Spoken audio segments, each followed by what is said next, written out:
All I got to say is, it's about to go down. Let's go.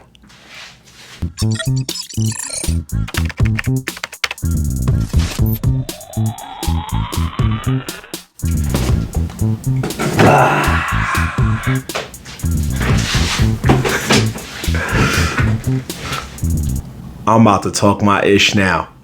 Review. Let's get it. What's going on, people? What's really good? It's your boy Marv, and this is the Nerdz in the Hood. Yes, sir, ladies and gentlemen. I cannot stop smiling right now. I am too hype. I'm too hype right now. I finally got myself. My birthday's coming up. By the time you see this, my birthday will probably already passed. My birthday's coming up in like a week, July 13th. I'm about to be an old man, y'all. Unk status is officially here. But I had to go out and get this. Your boy went on FanDuel, put a little bet in on the final game of that Pacers Thunder game for the NBA championship. Came up with a little bread. Enough bread to get this at a reasonable price. So, Nintendo, shout out to Nintendo. They hit me up, told me, yo, we got one in stock, because I was looking everywhere for this bad boy. And I paid for it. I got the controller, got it shipped to the crib, and here we are today, reviewing the Nintendo Switch 2. Fun fact, this is the first console that we are reviewing on Nerds in the Hood. The first one. To be fair, no other consoles really came out during the time of Nerds in the Hood between the original version and the reboot. So, yeah, here we are. Nerds in the Hood. Reviewing the Switch 2. Now, as you already know, this system has been out for more than a month. It hasn't really had any actual Switch 2 games outside of Mario Kart, which is why I bought the bundle, Mario Kart World, aka Mario Kart 9. And that was the only game really that was a new game for the Switch 2. Everything else was ports or remasters or stuff like that. So it was like Street Fighter 6 and Cyberpunk, Bravery Default, Zelda, Breath of the Wild 2. So it was different stuff like that, but nothing really that you were like, oh snap, cool, I'm glad I got this, you know? So Mario Kart World is the first one, which I'll review in just a moment. But for right now, I also just want to talk about the Switch 2. Actually, Mario Kart World will probably be its own thing, so we'll just go from there. But anyway, the Switch 2, to me, I don't believe it should be $500. I understand why it is, but I don't believe it should. Because to be honest with you, Nintendo somehow managed to do what I didn't think they would ever do. But they've done it before. I just was too blind to see it because I'm a diehard Nintendo fan. I have bought not every Nintendo system, but I have bought a majority of Nintendo systems that have come out. Like, if I could list them real quick, I've gotten I started at Super Nintendo, so I missed the Nintendo wave. My best friend Mikey had Nintendo, so I used to go to his crib and just play it. But I had Super Nintendo, Nintendo 64, GameCube, the Wii, the Wii U, the Switch 1, and now the Switch 2.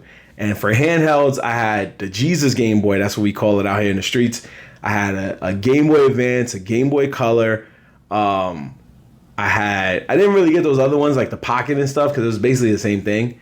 But I also had a Nintendo DS and a 3DS. So I had every one of Nintendo's handhelds, and it sucks that they don't do it anymore. I do miss it. But I had every one of Nintendo's handhelds, and now I have me a Switch 2. But I get why they did that. Switch 2 basically combines both into one because it's portable. But the reason why I said what I said is because I've always called Nintendo the masters of the remaster. They are really, really good at giving you the same thing over and over again and just telling you it's new or it's fun or we revamped this or we tweaked that. And you buy it and you do have fun. They can make a bunch of Mario parties and they'll always be fun. A bunch of Mario Karts will always be fun. A bunch of Smash Brothers will always be fun. And that's never a bad thing. They are good at recycling things and just giving you back what you already wanted. So they remastered their own console. I need y'all to hear me out. They remastered their own console. Yes, there was the Nintendo and the Super Nintendo. But the Super Nintendo's graphics were far superior to the Nintendo's graphics. And they were vast and better, and 16-bit and all that other stuff. And then when you look at the Wii U to the Wii, there wasn't a difference really that much in the graphics. It just was innovation-wise. Same thing with a DS and a 3DS. So you didn't really get that much, but there were remasters in those type of vibes too. But this one is just a bigger step up because you realize it's basically the same thing, just with a few extra things.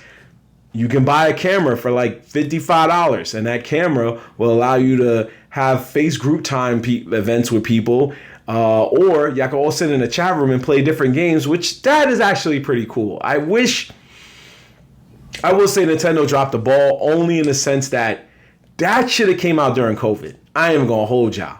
If that came out during COVID, that would have been crazy. Imagine you sitting with your friends during COVID, you got the camera on, y'all sitting in front of the camera, y'all playing whatever game y'all want to play. I think they dropped the ball on that. They really did. But it's here now. So if there is another COVID, God forbid, then here we are. So they have the camera, right? There's also the ability to now play GameCube games.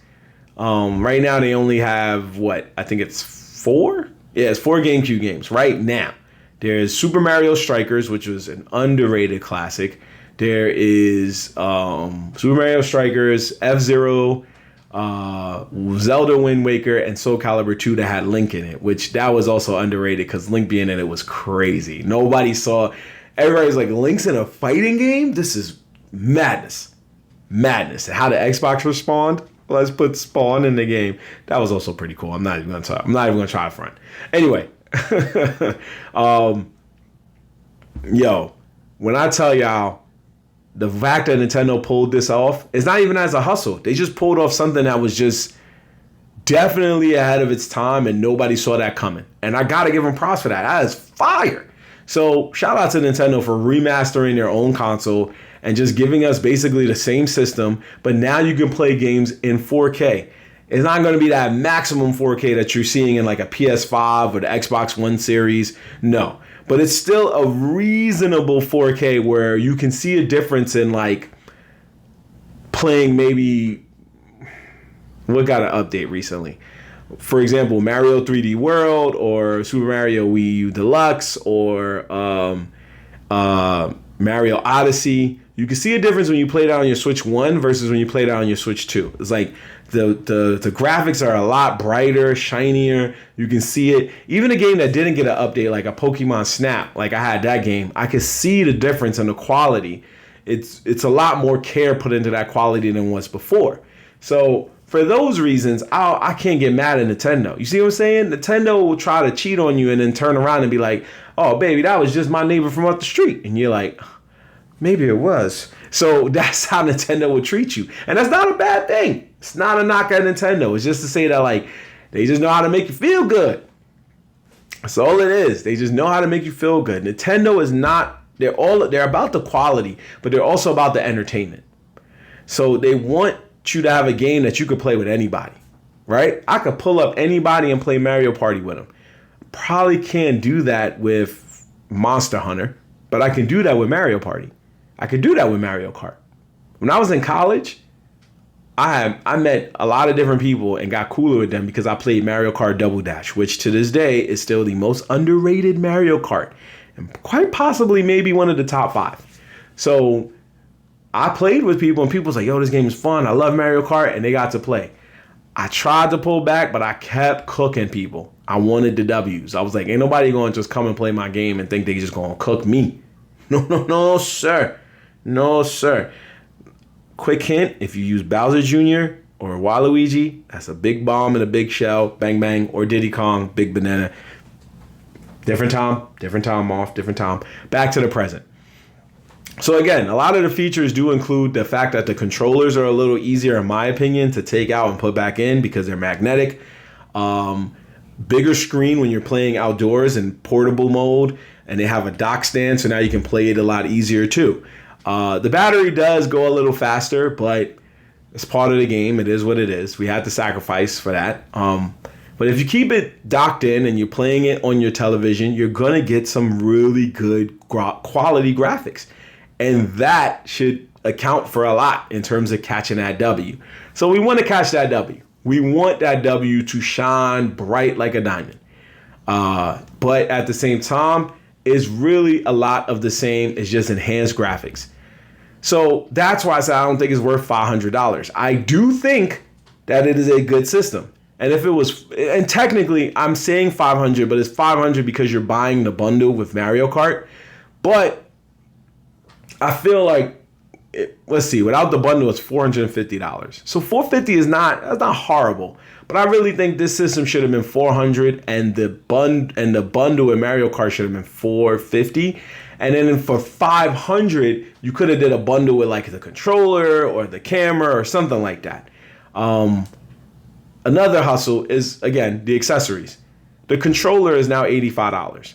The GameCube controller is like, I think around that price too, or lower, like $70. There's a camera's $55. And oh, get this, ladies and gentlemen, the Joy-Cons. A new pair of Joy-Cons is $95.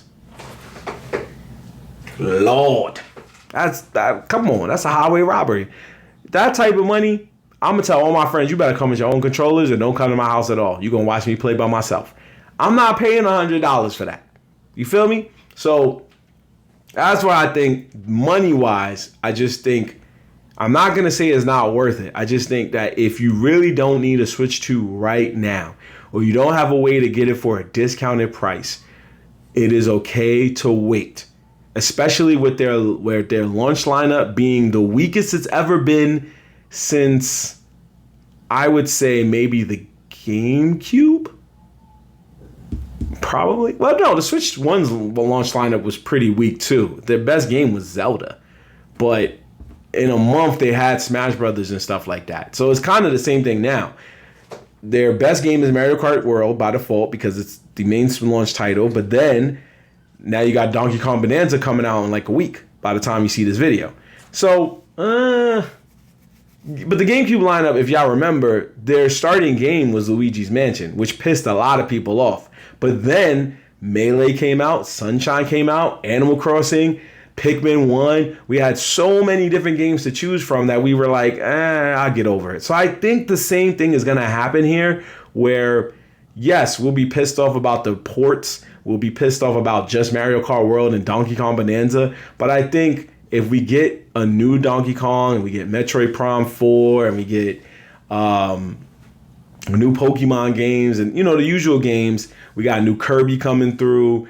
And if we get a new Smash Brothers, if we do, there's a rumor about it that if we got, I'll explain the rumor, but if we get all these things, I think we'll be forgiven about their weak launch lineup.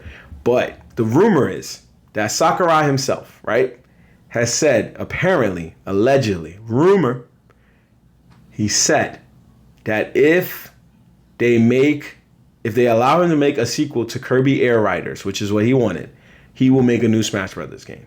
And we are getting Kirby Air Riders in next year, 2026. Again, take this with a grain of salt. I don't believe this is true until we see a new Smash Brothers. Then I might believe it. But for right now, this is where we at. So this is perfect for me for the summer. I'm going to chill with this and play this whenever I'm not going anywhere.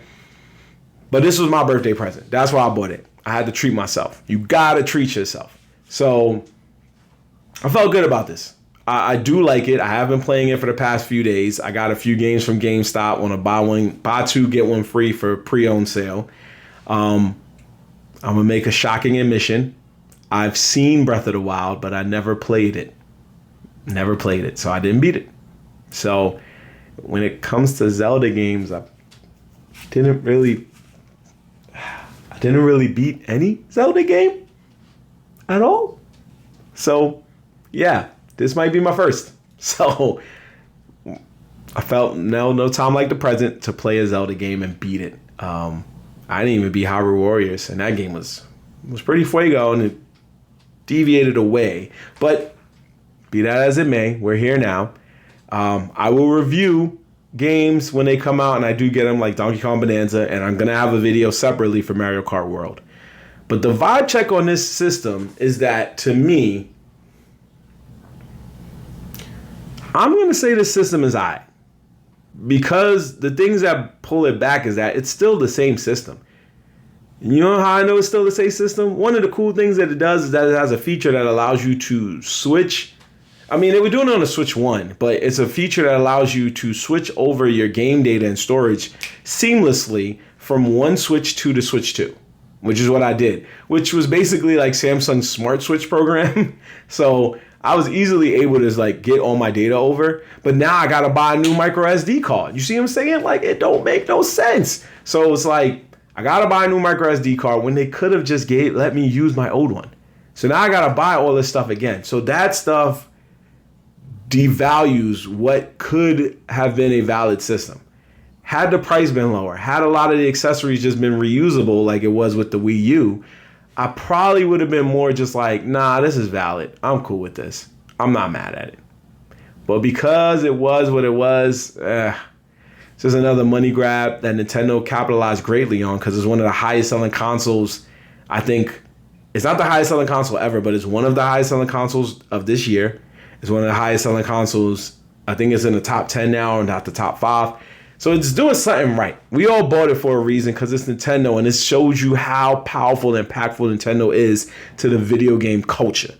But everything that it's doing to get to that number drops its value down. Its weak launch lineup drops its value down. And in time, it will rise back up. That's what Nintendo was good for doing.